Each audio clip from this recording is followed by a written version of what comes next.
Hello guys, Kumar classes में आपका स्वागत है।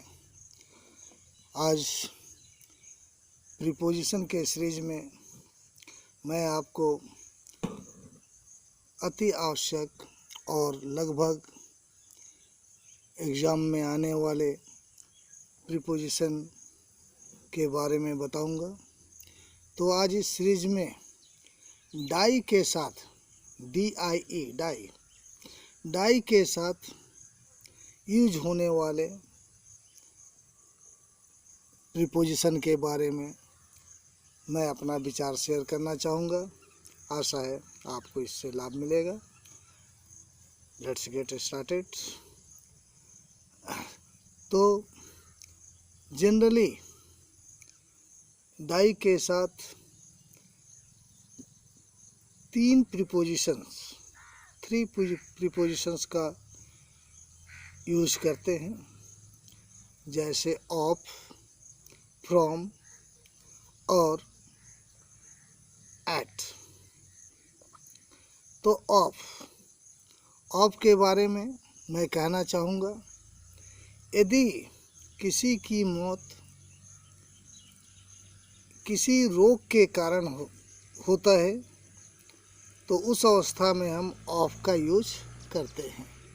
जैसे वह बुखार से मरा, वह टाइफाइड से मरा, वह कोलरा से मरा, वह मलेरिया से मरा।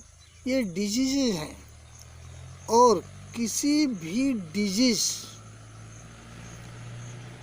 से होने वाले मृत्यु के लिए हम डाई के साथ ऑफ का यूज करते हैं। जैसे वह कोलरा से मरा, ही डाइड ऑफ कोलरा। वह टाइफाइड से मरा, ही डाइड ऑफ टाइफाइड। वह कोरोना से मरा, ही डाइड ऑफ कोरोना। आशा है आप इसको अच्छी तरह समझ चुके होंगे। और सेकेंड प्रीपोजिशन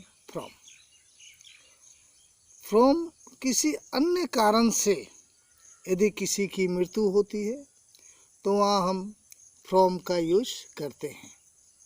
जैसे बीमारी ना हो, कोई अन्य कारण से, जैसे किसी की मृत्यु रोड एक्सीडेंट में होती है तो इस अवस्था में हम फ्रॉम का यूज करेंगे। किसी की मृत्यु डूबने से होती है तो डूबना कोई रोग नहीं है तो इसमें हम फ्रॉम का यूज करेंगे। और जलने से मृत्यु होना, ये कोई रोग नहीं है तो इसमें हम फ्रॉम का यूज करेंगे। डाई के साथ फ्रॉम का यूज करेंगे।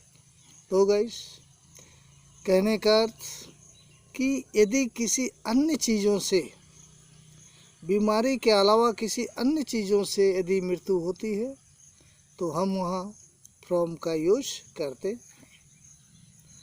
अब एट का यूज हम कहाँ करते हैं? तो एट अगर हमको उम्र दिखाने वाली बात होती है, जैसे वह 40 की उम्र में मरा, वह 20 की उम्र में मरा, तो इस अवस्था में हम एट का यूज करते हैं। जैसे वह 40 वर्ष की अवस्था में मरा, he died at the age of 40। वह 80 वर्ष की अवस्था में मरा और वह 80 वर्ष की उम्र में मरा तो हम लिखेंगे he died at the age of 80। आशा है गाइस आप एट का भी यूज अच्छी तरह से समझ गए होंगे। और किसके साथ हम फ्रॉम का यूज करेंगे, किसके साथ हम ऑफ का यूज करेंगे, किसके साथ हम एट का यूज करेंगे, आपको ये क्लियर हो चुका होगा। और इस प्रकार के प्रश्न कॉम्पिटिटिव एग्ज़ाम में आते हैं और साथ ही साथ आपका अवश्य रूप से यह ज्ञान बढ़ाएगा। धन्यवाद। और एक बार नहीं तो 2 बार इसे देखें ताकि बिल्कुल क्लियर हो जाएगा। Thank you very much.